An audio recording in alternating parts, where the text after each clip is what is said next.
ओम श्री गणेशाय नमो। श्रीमात्से महापुराणे प्रयाग महात्म्ये चतुर्धिकशतमोऽध्याय। प्रयाग महात्म्य प्रसंग में प्रयाग क्षेत्र के विविध तीर्थ स्थानों का वर्णन। युधिष्ठिर उवाच। भगवन् श्रोतुमिच्छामि पुरा कल्पे यथा स्थितं ब्रह्मणादेव मुखेन यथावत् कथितं मुने कथं प्रयागे गमना नारायण तत्र कीदृशं मृतानां का गति सत्र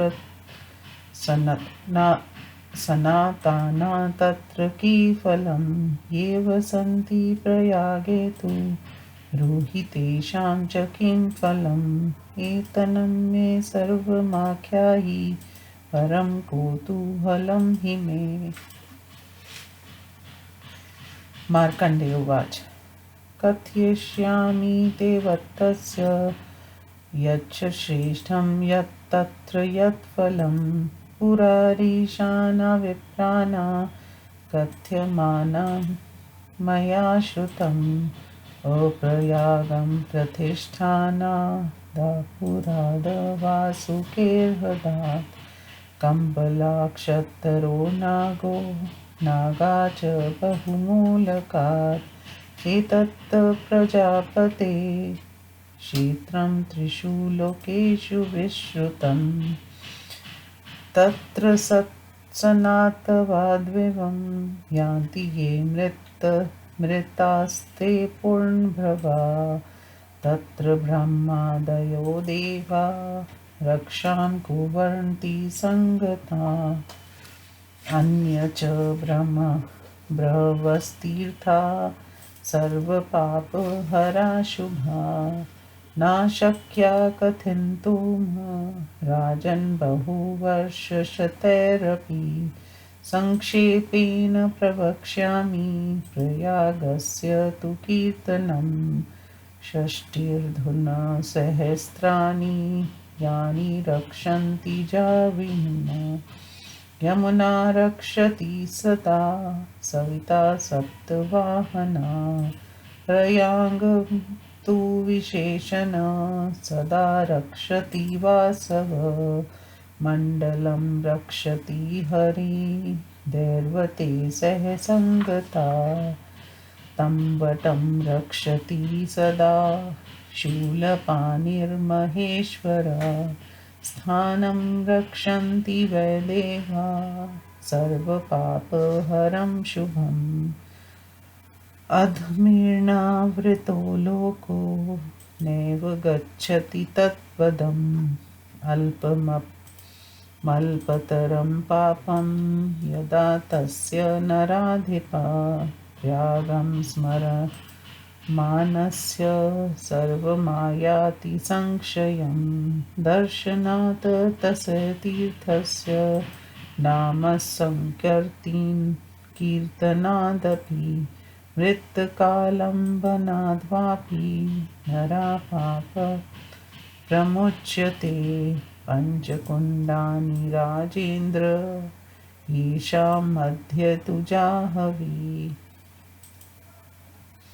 प्रयागस्य प्रवेशे तु पापं नश्यति तत्क्षणात् योजनाना सहस्रेषु गङ्गाया स्मरन्ना नरः अपि दुष्कृतकर्मा तु लभते परमागतिं कीर्तनामुच्यते पापाद् दृष्टा भद्राणि पश्यति अवगाः च पीत्वा तु पुनातस्या सप्तमं कुलं सत्यवादी जित्क्रोधो हिंसायां व्यवस्थिता धर्मानुसारी तत्त्वज्ञो गोब्राह्मणहिते रतः गंगा यमुनो यो मर्दये स्त्रातो मूर्छयेत् किलिभस्यताशात् मनसा चिन्तयन् कामा वापनोति सुपुष्कलान् ततो गत्वा प्रयागं तु सर्वदेवाभिरक्षितं ब्रह्मचारी वसेन्मासं पितॄन् देवाक्षं तर्पयेत् इर्पस्तिल्लातालम्भते कामान् यत्र यत्राभिजायते तपनस्य सुता देवी त्रिषु लोकेषु विक्षुता समागता महाभागा यमुना तत्र निमग्ना तत्र सन्निहितो नित्यं साक्षाद् देवो महेश्वरा दुष्प्राप्यं मानेषु पुण्यं प्रागं तु युधिष्ठिर देवदानवगन्धर्वा ऋष्या सिद्धचारणा तदुपस्पृश्य राजेन्द्र सर्वलोकमुपासते इति श्रीमद्स्य महापुराणे प्रयागमाहात्म्ये चतुर्दशतमोऽध्याय। हिंदी अनुवाद। युधिष्ठिर ने पूछा, ऐश्वर्यशाली मुने प्राचीन कल्प में प्रयाग क्षेत्र की जैसी स्थिति थी तथा देवश्रेष्ठ ब्राह्मण ने जिस प्रकार इसका वर्णन किया था वह सब मैं सुनना चाहता हूँ। मुने प्रयाग की यात्रा किस प्रकार करनी चाहिए, वहाँ मनुष्यों को कैसा आचार व्यवहार करने का विधान है, वहाँ मरने वालों को कौन सी गति प्राप्त होती है, वहाँ स्नान करने से क्या फल मिलता है, जो लोग सदा प्रयाग में निवास करते हैं उन्हें किस फल की प्राप्ति होती है, ये सब मुझे बतलाइए, क्योंकि इससे जानने की मुझे बड़ी उत्कंठा है।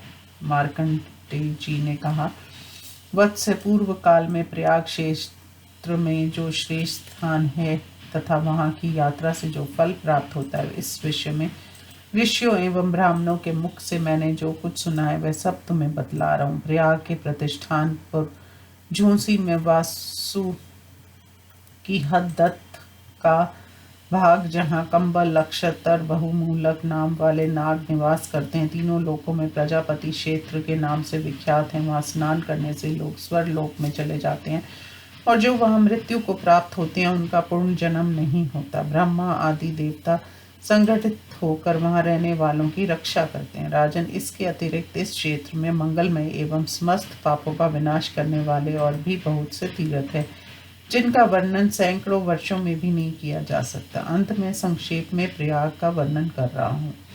यहाँ 60,000 धनुर्धर वीर गंगा की रक्षा करते हैं तथा 7 घोड़ों से जुते हुए रथ पर चलने वाले सूर्य ये सदा यमुना की देखभाल करते रहते हैं। इंद्र विशेष रूप से सदा प्रयाग की रक्षा में तत्पर रहते हैं।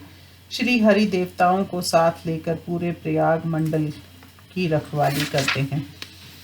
महेश्वर हाथ में त्रिशूल लेकर सदा वट वृक्ष की रक्षा करते रहते हैं। देवगण इस सर्व पापहारी मंगलमय स्थान की रक्षा में तत्पर रहते हैं। इसलिए इस लोक में अधर्म से घिरा हुआ मनुष्य प्रयाग क्षेत्र में प्रवेश नहीं कर सकता। नरेश्वर, यदि किसी का स्वल्प अथवा उससे भी थोड़ा पाप होगा तो वह सारा का सारा प्रयाग का स्मरण करने से नष्ट हो जाएगा, क्योंकि ऐसा विधान है कि प्रयाग तीर्थ के दर्शन, नाम संकीर्तन अथवा मृत्तिका का स्पर्श करने से मनुष्य पाप से मुक्त हो जाता है। राजेंद्र, प्रयाग क्षेत्र में 5 कुंड हैं, उन्हीं के मध्य में गंगा बहती है, इसलिए प्रयाग में प्रवेश करते ही उसी क्षण पाप नष्ट हो जाता है। मनुष्य कितना भी बड़ा पापी क्यों ना हो, यदि वह हजारों योजन दूर से भी गंगा का स्मरण करता है तो उसे परम गति की प्राप्ति होती है। गंगा का नाम लेने से मनुष्य पाप से छूट जाता है। दर्शन करने से उसे जीवन में मांगलिक अवसर देखने को मिलते हैं तथा स्नान और जलपान करके तो वह अपनी 7 पीढ़ियों को पावन बना देता है। जो मनुष्य सत्यवादी, क्रोध रहित, हिंसा परायण, धर्मानुगामी, तत्वज्ञ और गौ एवं ब्राह्मण के हित में तत्पर रहकर गंगा और यमुना के संगम में स्नान करता वह पाप से मुक्त हो जाता है, तथा जो मन से चिंतन मात्र करता है वह अपने अधिक से अधिक मनोरथों को प्राप्त कर लेता है। इसलिए समस्त देवताओं द्वारा सुरक्षित प्रयाग क्षेत्र में जाकर वहां 1 मास तक ब्रह्मचार्य पूर्वक निवास करते हुए देवों और पितरों का तर्पण करना चाहिए। वहां रहते हुए मनुष्य जहां जहां जाता है वहां वहां उसे अभिलषित पदार्थों की प्राप्ति होती। वहां सूर्य, कन्या, महाभागा, यमुना देवी जो तीनों लोकों में विख्यात है, नदी रूप में आई हुई है, और साक्षात भगवान शंकर वहां नित्य निवास करते हैं। इसलिए युधिष्ठिर, ये पुण्यप्रद प्रयाग मनुष्यों के लिए दुर्लभ है। राजेंद्र, देव, दानव, गंधर्व, ऋषि, सिद्ध, चारण आदि गंगा जल का स्पर्श कर स्वर्ग लोक में विराजमान होता है। इस प्रकार श्री मत्स्य महापुराण में प्रयाग महात्म्य वर्णन नामक 104वां अध्याय संपूर्ण हुआ। ओम नमः शिवाय।